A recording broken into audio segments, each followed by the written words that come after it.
To your reign, my king. May it be long and prosperous. What happens when the boy you thought you killed returns as the man destined to end you? They said he was too young, too weak to rule. My brothers, my sisters, the time for hiding is over. Tonight, we reclaim what is ours. So they poisoned him, buried him, forgot him. But they didn't know. Kings don't die in the dark. They rise. This is the story of King Kelechi. The boy who was betrayed, and the man who came back for vengeance. The kingdom of Amadu was once a beacon of wealth and power. Its markets overflowed with gold, spices, and laughter. But after the sudden death of King Obo, a fragile silence settled over the land. His only son, Kelechi, a boy of 13, was crowned king.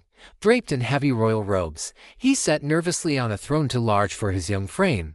"You must lead with strength, my son," his mother whispered, "but also with wisdom, or the lions will tear you apart." Unknown to them, the boy's uncle, Lord Oduma, was plotting in the shadows, consumed by jealousy.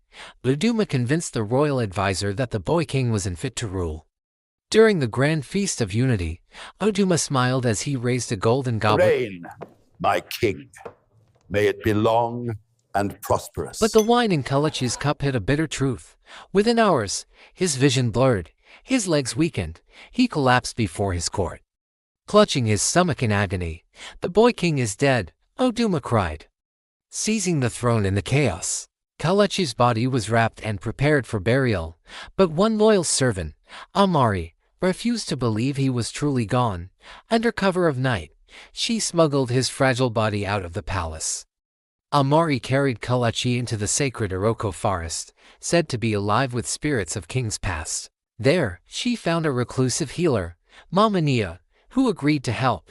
"You are not dead, boy," Mamania murmured as she placed sacred herbs on his lips. "You are sleeping.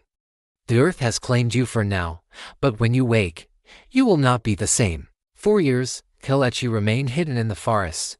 Under Mamania's guidance, he learned the way of the warrior, the wisdom of the ancestors, and the art of patience. His once boyish hands grew callous from sword training.